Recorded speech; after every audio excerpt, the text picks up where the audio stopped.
Beautiful. So is it fine to wear sunglasses when I make a speech, or should I take it off? It's your preference. What do you want? Huh? On? All right.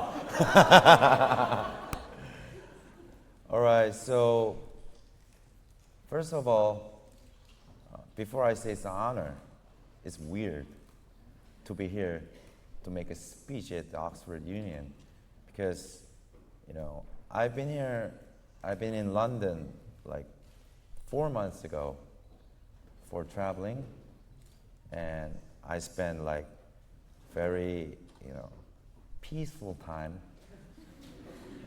And after 4 months later, I came here and you were taking a picture of me. It's nice. All right, so as John told you, you know about Gangnam Style, and you know a little bit about my name or my feature or something, but from now on, let me tell you about myself a little bit, and then I think there will be a lot of questions, so I would like to answer each and every one if possible, so I will make it, and then Q&A time will be going on. Okay, so from when I was young, when I see the crowd, I was so excited. I didn't know why, but I was so excited. I felt like my blood is boiling, when I saw big crowd. So I was from elementary school to high school for 12 years. I was the leader of cheers, but I was really poor with academics, so not like you guys. So I spent that kind of childhood. When I get 14, 15 years old, there was a program at the Korean national TV, and it's called Global Music Video Panorama, the name of the program. And in that program, when I was 15, I saw a video footage of Queen at the Wembley Stadium, and they sang Bohemian Rhapsody. It was literally shock. First of all, the song itself, it was shock because it was too long and it has too many changes. So I was Korean, I didn't know what the lyrics is about, and I was not familiar with the opera thing. So like slow things going on, and then suddenly changes to the opera, and it says something Galileo. And then rock goes on, and then slow goes on, and then song's done. I was like, what is that?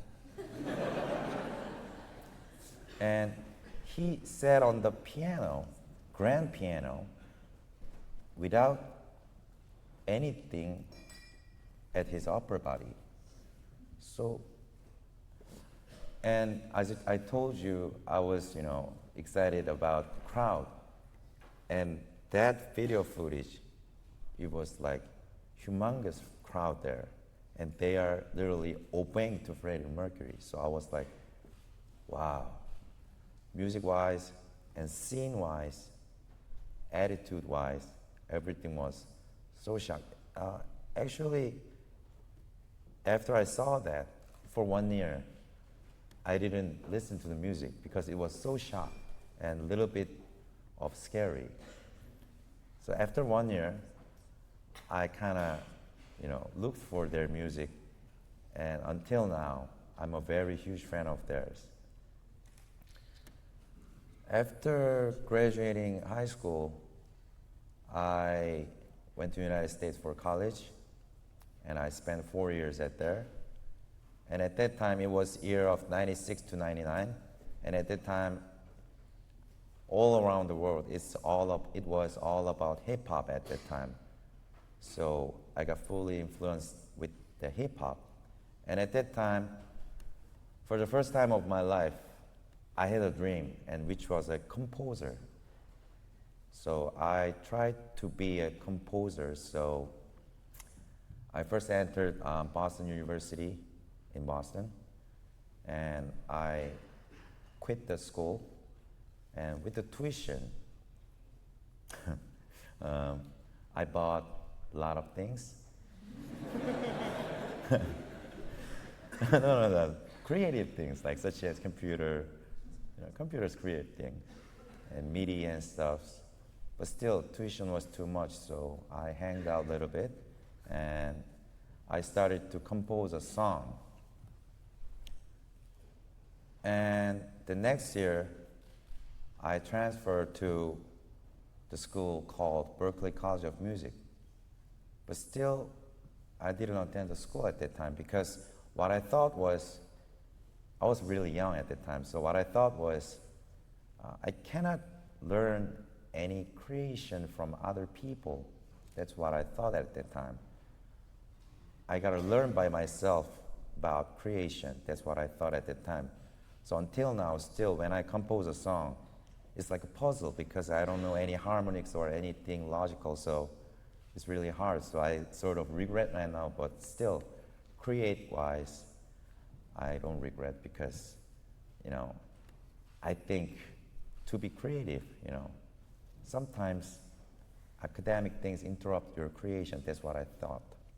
That was the first time I did my best in something, make a tracks. And when I was young, I was really good at dancing. So, but not like good-looking dancing, but the dancing. So, and my only interest when I was young, my only interest and regarding was to be attractive to the girls. That was the only interest. But I know I'm not that good looking, so I gotta, try to invent things hard, like, talking funny, dancing funny, singing funny, do some funny things.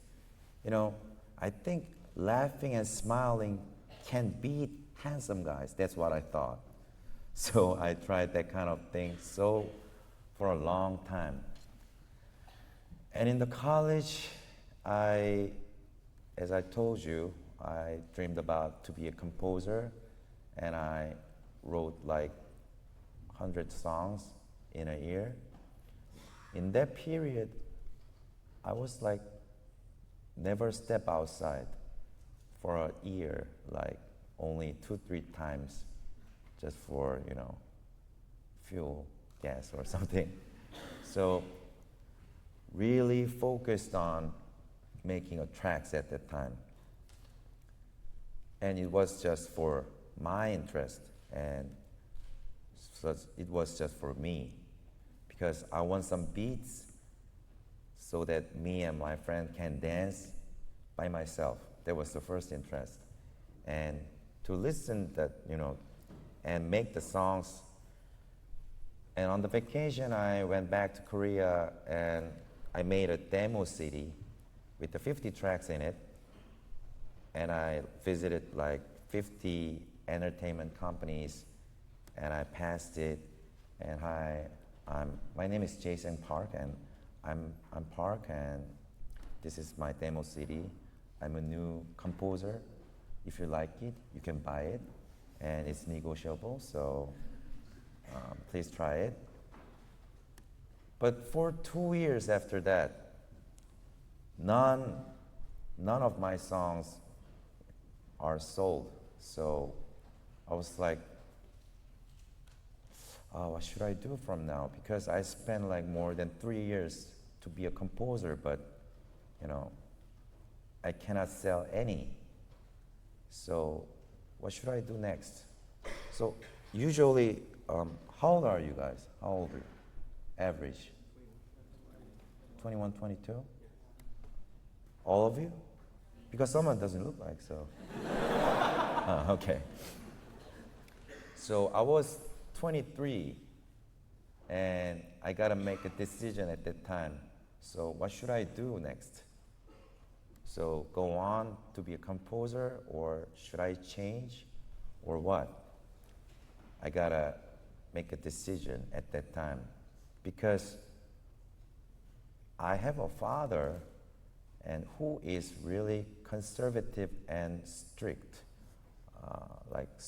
like strong like iron, you know. So, and personally, we had a family business, and Korea is real. They have a really hard tradition that, you know, son gotta inherit his father's. And unfortunately, among all the members of the family, I was the only son. So they forced me from my birth. But you know, unfortunately, I was not that kind of kid. So at that year, age of 23, I made my mind to sell my songs to myself. That was the only way. That was the only way to be a composer. So I decided to sell the songs to myself. And, you know, like British, United States, Europe, like all over the world, Korea also, singers, entertainers, they are skinny.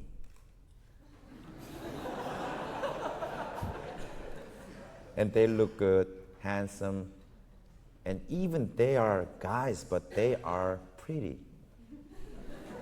Most of them. So when I made my debut in Korea,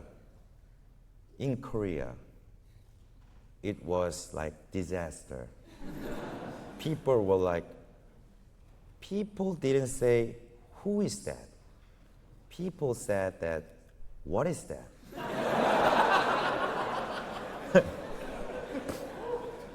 So there was very common comments when I made my debut, and it was year of 2000. So I made my debut, and you can consider it as like 12 years younger version of Gangnam Style, because it used to have like such a dance move, such a video, and such a shape, whatever. So I made my debut, and I never get famed, or I, never. So it was totally failure when I made my debut. For more than 6 months, it was failure. So I decided, I gotta think from that point, what should I do next? So I sold my songs to myself, and it seems like it doesn't work.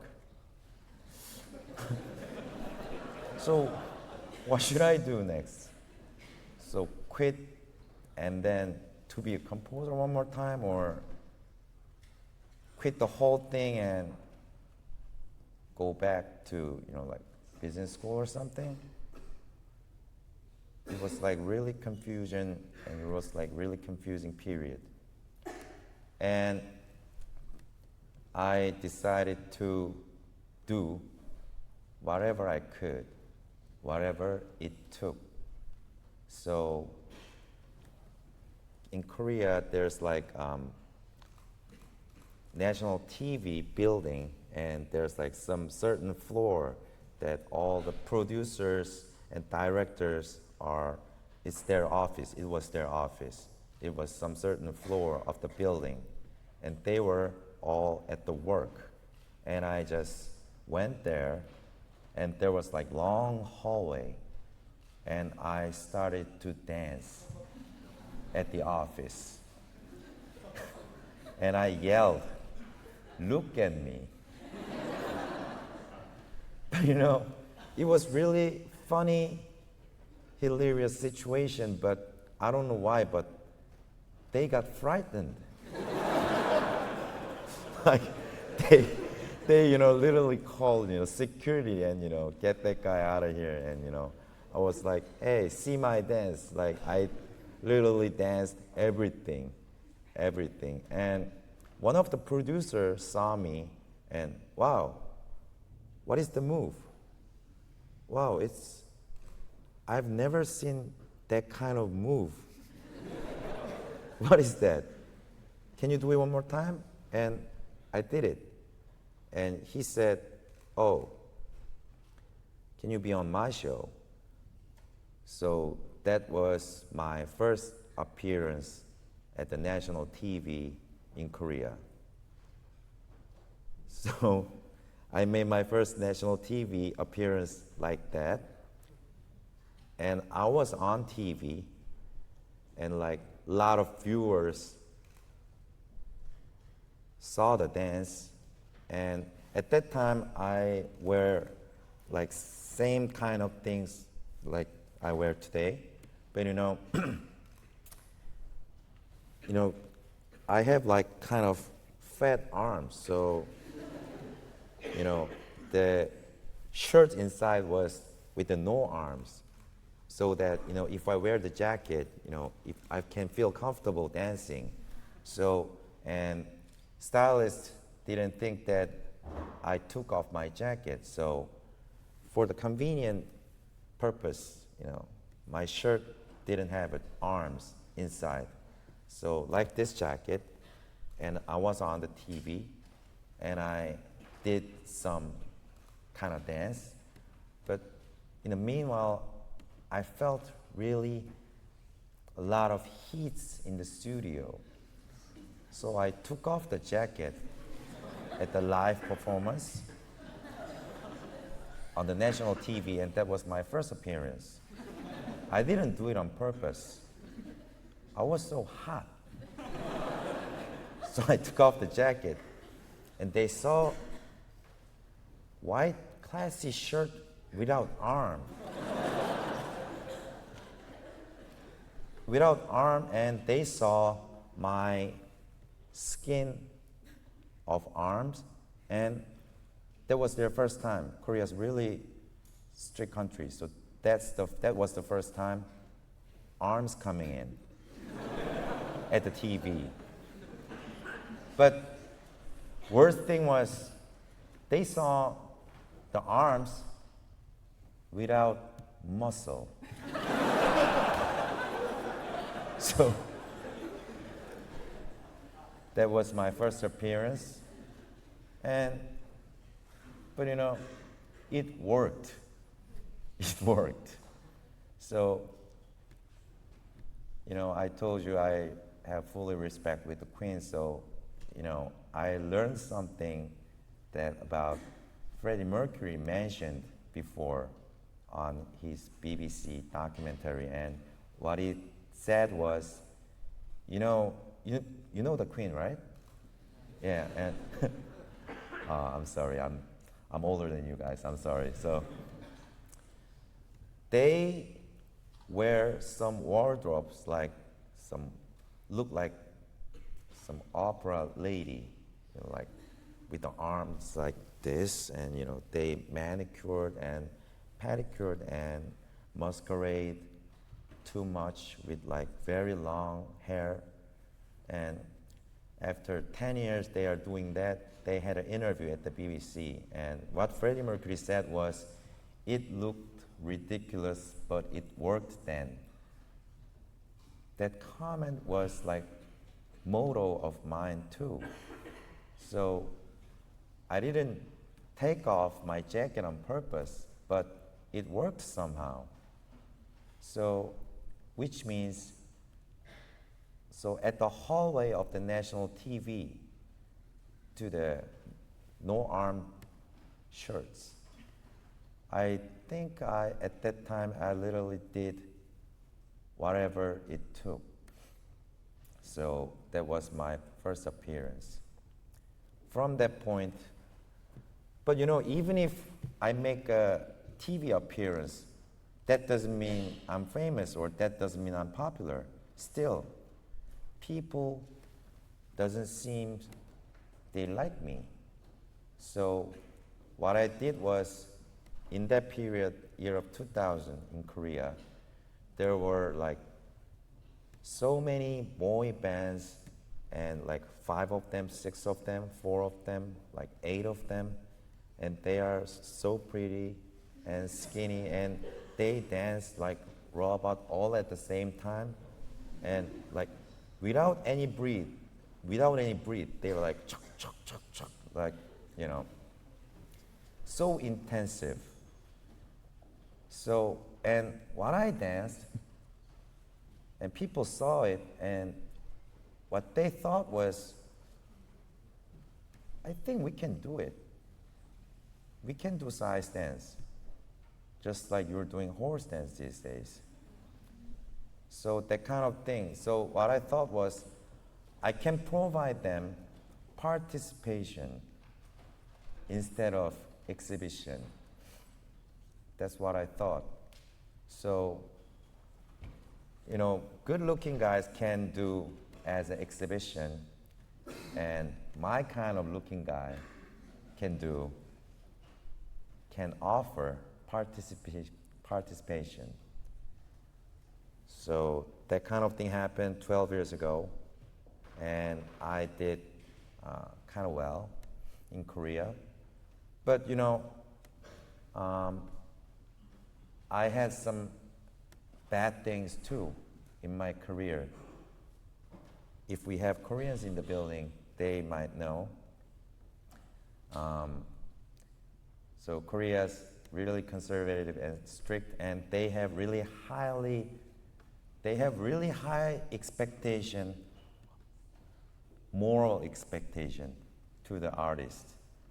I don't know why, but it's really highly required moral. But I'm not moral.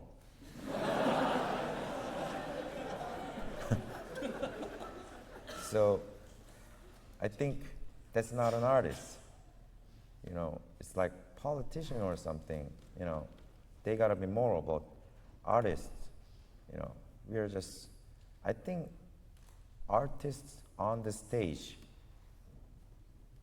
I think their duty is to be a clown to the people, make them laugh, make them cry, make them happy, make them sad. I think that's it. And that's the duty. That's what I'm thinking. So I don't have to be moral.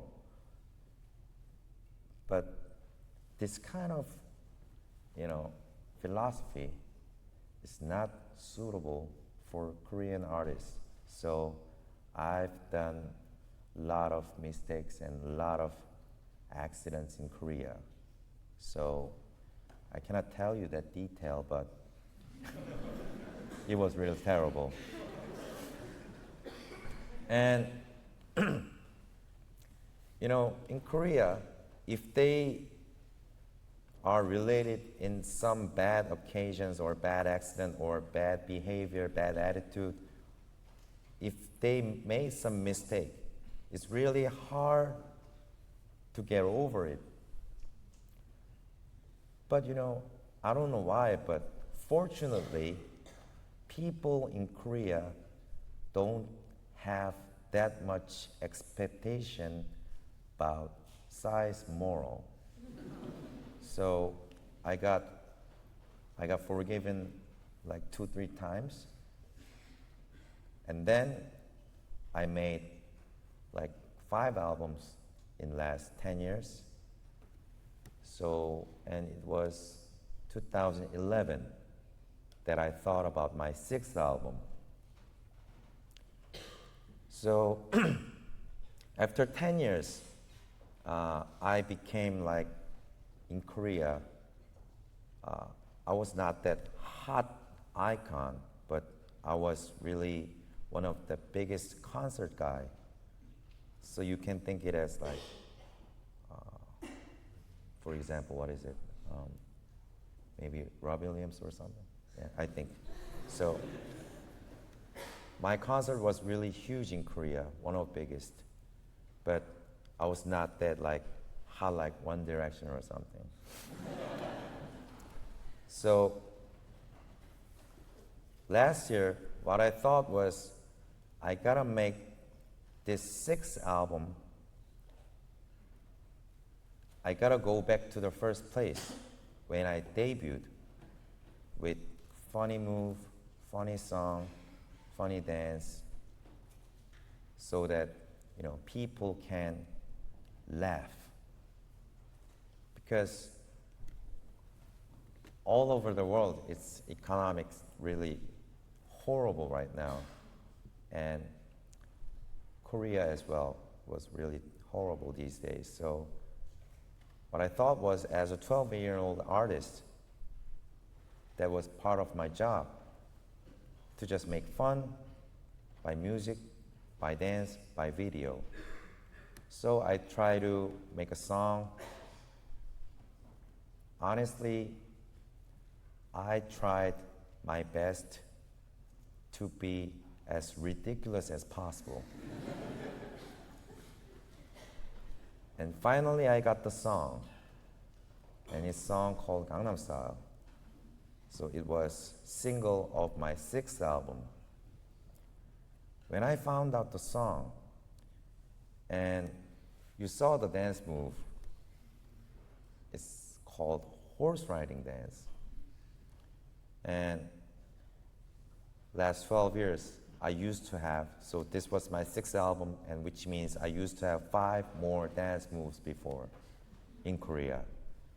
And they were really famous. So for me to make another dance move is really heavy pressure. So me and my choreographers in Korea, we spent like more than 30 nights to make the horse dance. It's kind of funny, but still, we were so serious to make that dance. So we tried everything in that 30 nights. We tried not just horse. We tried literally every creature. We tried horse, monkey, kangaroo, snake, falling leaves, sun and moon, everything. Kangaroo's kind of nice.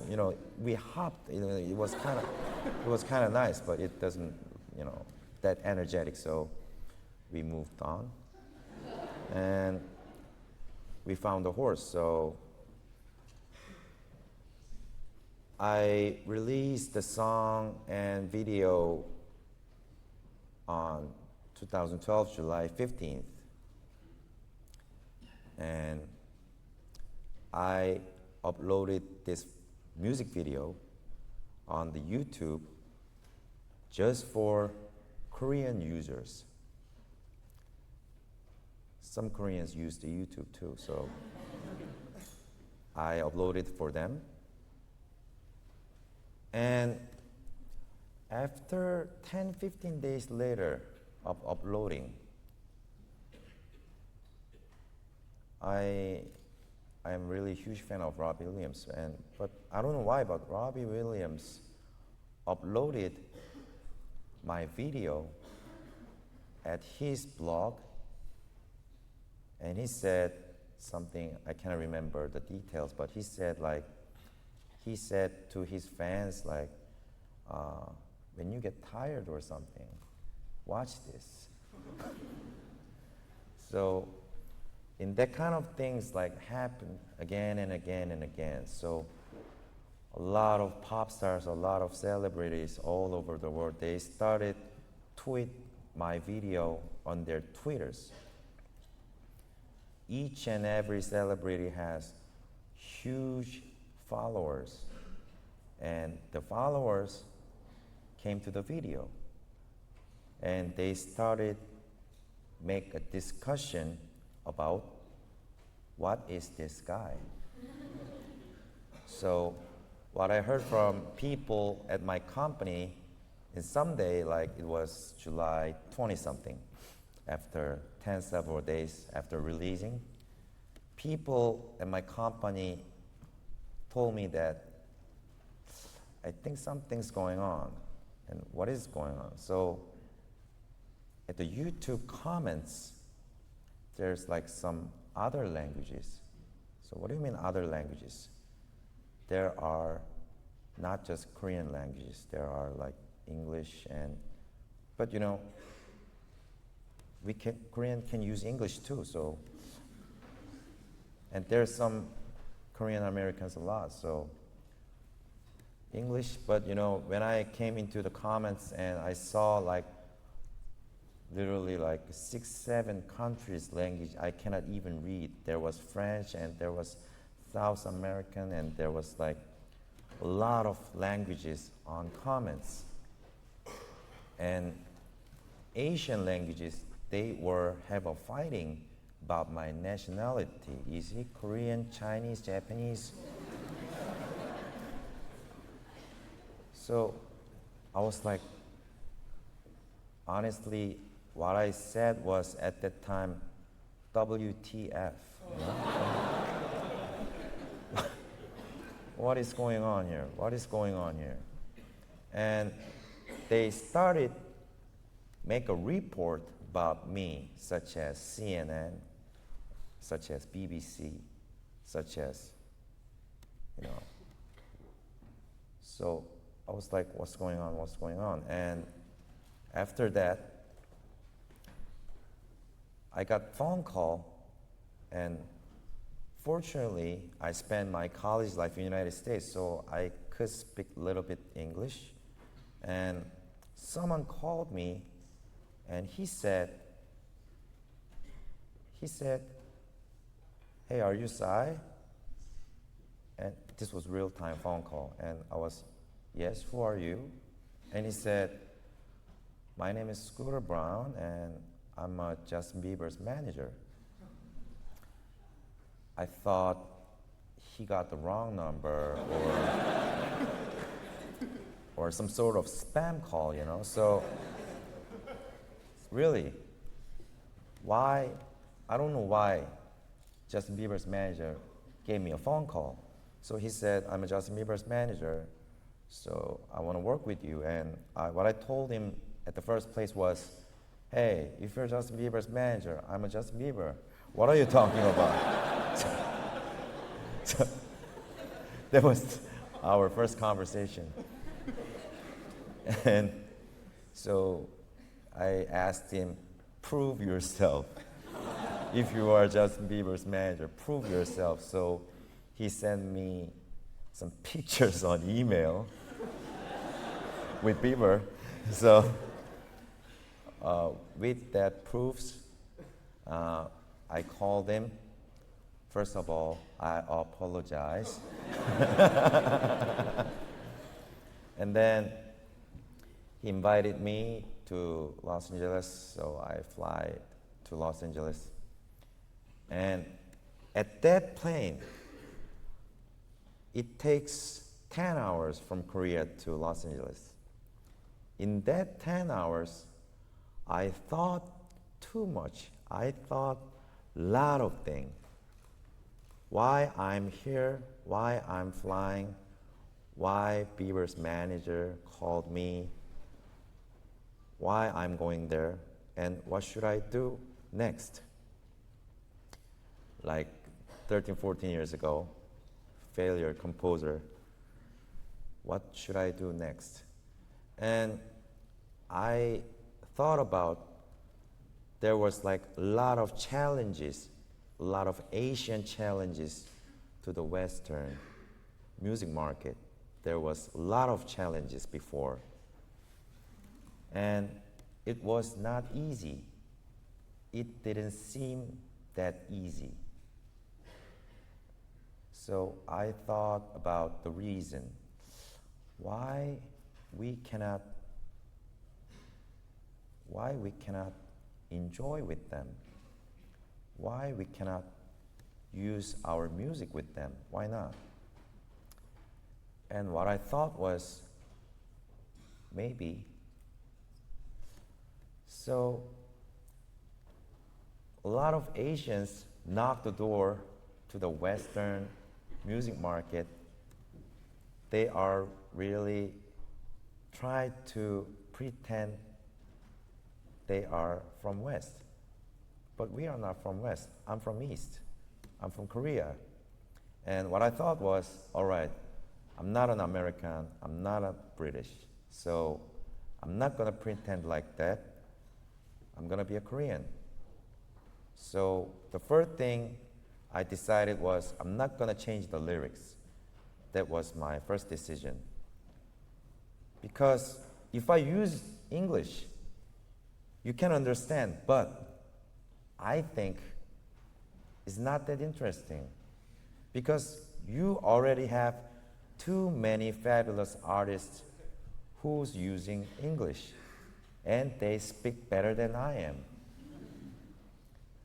But if I speak Korean, even if you don't have any idea about the lyrics, but still, I sound great because I'm Korean. And if I speak Korean, I can be the best at the West. So what I thought was, all right, this is kind of risky, but I'm gonna keep that lyrics, and I'm gonna ask Bieber's manager, I wanna keep the lyrics. And after landing, I met him and I asked him, first thing, I wanna keep the lyrics. And if you afford it, then let's make a contract. And he said, that's the exact same thing that he thought. So we made a contract and we released worldwide with the Korean. That's not because I love Korea, but because I gotta do what I can do. So I gotta find what I'm good at. So I'm not that good at English. I can, if I speak Korean right now, I can make you cry by laughing in 15 seconds, I promise. But it's really hard. Do I seem some sort of serious, right? Because I speak English. I don't know why, but if I speak English, I become so serious. I don't know why. So, until that contract, from that contract, and I did a lot of things, a lot of stuffs in the United States, and on the TV, everything. And you have the chart called official chart, right? Oh? Yeah, official, it's yours, right? Well, you don't know official? UK official chart. Ah, I see, yes. You know UK official chart. Oh, that's a big difference. All right. So, was it like a month ago, I think? Gangnam Style became #1 at the UK official chart, and with Korean language. So, even if I'm still #2 at the Billboard, it's UK official chart. Hometown of commercial music. #1, Asian, Korean, by their own language. So, funny thing is, if I perform this song every time, when I saw the people, I feel happy and sorry. I feel happy because they look so happy. And I feel sorry because they don't have any idea about the lyrics. So, isn't this great? They don't need to know what the lyrics about. So, what I thought was maybe they have their own version of lyrics, each and every one by their own. So they have their own lyrics until sexy ladies. So after like a couple months from contract, so I'm in Oxford right now, and last 2 weeks I've traveled from Korea to Australia, to United States, to Canada, to France, to here in 2 weeks. And I am really a heavy smoker, and I gotta take a plane a lot. It's like torture, you know? You know, I'm kind of a famous guy, so I cannot try to smoke at the restroom or something. So it's like torture because it takes like 10 hours, 15, 10, 15, so, and like jet lag, and so honestly, I don't know what date is it today. But still, I'm standing at the OxfordUnion, and you guys are listening to me, so let me say shit happens, right?